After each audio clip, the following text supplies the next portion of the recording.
Hi, it's Emily with Emily Talks. Welcome back to my channel for today. I have a super cool talk today and something that actually inspired me for many years to connect with other people like me, people like you, people who are tuning in to receive this message of self-acceptance, of growth, of love. So part of what I have been wanting to do when I first started on my mental health journey and a journey of learning that putting myself first was essential to my happiness and my success, which that's something that I was not raised with. I wanted to write love letters to other people like me. I wanted to share this endless depth of what self-love could look like, and I wanted it to give it to others. And I realized in retrospect, and I wasn't really thinking about it until this moment, is that I really wanted that message to be said to me with such deep affection and sincerity. And I wasn't quite ready to give that message to myself, and I still struggle with it. But this whole exercise, this whole movement that I want to be a part of is all about this deep love for myself that's going to give me this impetus. And I felt so much self-hatred, and I've talked about that a few times about how that's something that I struggle with. But at the first time that I was thinking about writing these love letters and compiling them into a book was because I found that putting myself first was such a profound message of love. And I wanted to give other people hope that if they felt as I felt, and if they struggled as I struggled, that love is there. It's so real. It's so strong that you could touch it, that it could be an enveloping blanket to just give you this sense of safety and peace. And I wanted to share that with others. And as I'm saying all of this out loud, I realize how much I want this for myself. And I don't know how to give it to myself in many ways. I do see many, many awesome changes in my life where I don't feel like this empty pit so much anymore. I don't feel like something where if you threw in affection, or if you threw in investment, or if you threw in kind words or hugs, or anything to show affection, that it would just fall in and get swallowed in the void of this deep self-hatred where I couldn't accept anything, and that if I did accept anything, it would just get swallowed and destroyed in this vast nothingness inside of me. And I felt like if I shared that message through love letters to people like myself, that someone out there would hear it and it would touch the void inside of themselves. And this message, I feel like I was first really getting into it back in like 2017.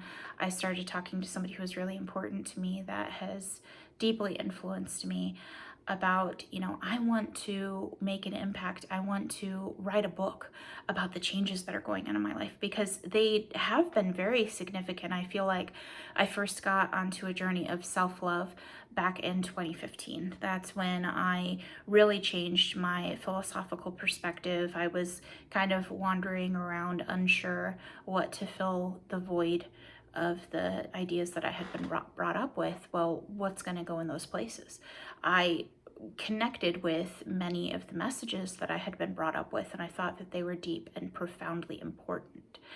But I wasn't sure what else to use to fill that void. And I feel that in society today, there's this huge emphasis on whatever is right for you. And I have learned that whatever is right for you means something very specific and something very powerful, because it's about respecting individuality first, starting with myself, that I have a responsibility to myself.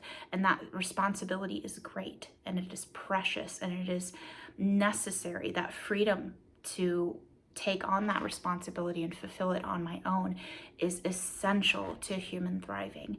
And that sense of independent identity and self-responsibility is essential to my happiness. And I honor that same essential requirement for every other person. So when it comes down to, whatever floats your boat, different strokes for different folks.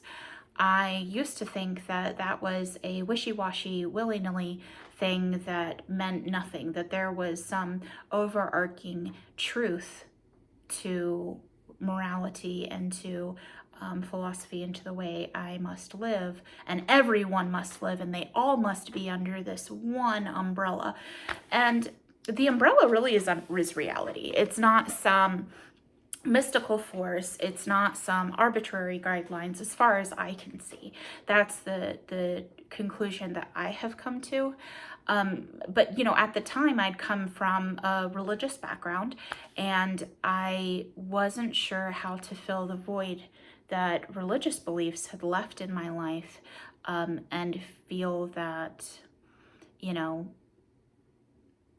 the current offerings from society were sufficient to fill that void. I needed something very specific. It needed to be concrete.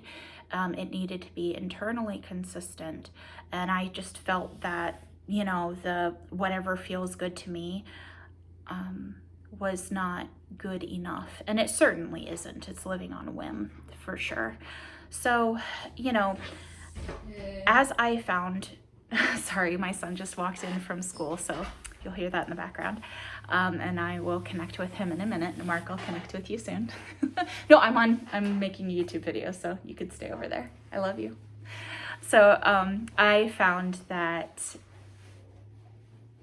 when I was exploring the sense of self-love and of putting myself first, that in order to share that with other people who were hurting as I was hurting at that time, was to package that sense of self into a sense of you are worthy of love, and to condense it into this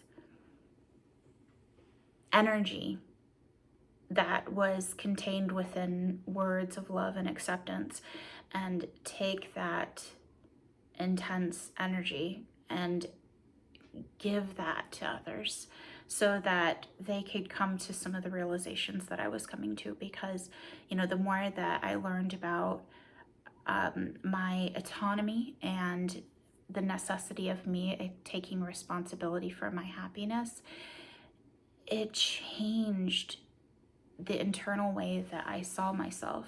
As before, I was somebody who must submit to some greater force that would know what was good and what was right, and I had no capability of doing this without surrendering myself to another force that would tell me what to do. Whereas now I accept that responsibility, and as I was coming to that place, it filled me with such impetus and energy to go to the next step, to explore more, to learn more, to integrate more, because I had taken the reins. I had taken on that responsibility. And like I said, it created this great energy in me. And because I wasn't yet ready to invest that back in myself, as far as love was concerned, or self-acceptance was concerned, I wanted to ball that up and hand it off to others in the form of love letters. So that's kind of the culmination of all of that time has led to today, where I'm making this video, where I am sharing my journey of love and acceptance with others, and where I value how this impacts others. And, you know, that's a huge part of why I started with vulnerability. I'm going to touch on this several times because I am so much like others who truly deeply struggle and feel that they are unworthy and that their vices are so ugly that there's no way that they could still deserve love. So I come on here with my hair looking a mess, wearing whatever I can, you know, with my janky setup that I talked about last time because I don't have money to do these things. Talking about I don't have a car. You know, I lack in a lot of different ways that make me feel vulnerable and make me feel unworthy of love and make me feel as though I don't have anything to contribute, or that if I did have anything to contribute, it's because I'm neglecting other parts of my life, and that makes the contribution altogether worthless. Um, and it's just simply not true. It's just a vulnerability, and I want to bear all of that, or at least make it readily available, that how much I struggle with imperfection and with, you know, very real shortcomings, so that other people can say, you know what, Emily's being vulnerable about this and that, and things that, you know, I connect with, whether it's that exact same struggle or something that you would recognize, oh, you know, that's embarrassing. So maybe my stuff isn't so bad as I thought it would be. You know, if you find that what I'm doing is courageous or admirable or just good, if you can see all of the things that I think are such horrendous flaws and still connect with me as a good person who does good things, and that my efforts here are worthwhile, your flaws are just like that too. They're just like mine. There's nothing about you that is keeping you from the good. Just like I'm here doing the good because I believe in it, and I think that it's important. So thank you so much for joining me today, and, you know, being a part of these love letters that I get to write both to myself and to my audience, to you, because you're important and you're worthy of the good and you're worth my time. That's why I'm here. You're worth it. Until next time.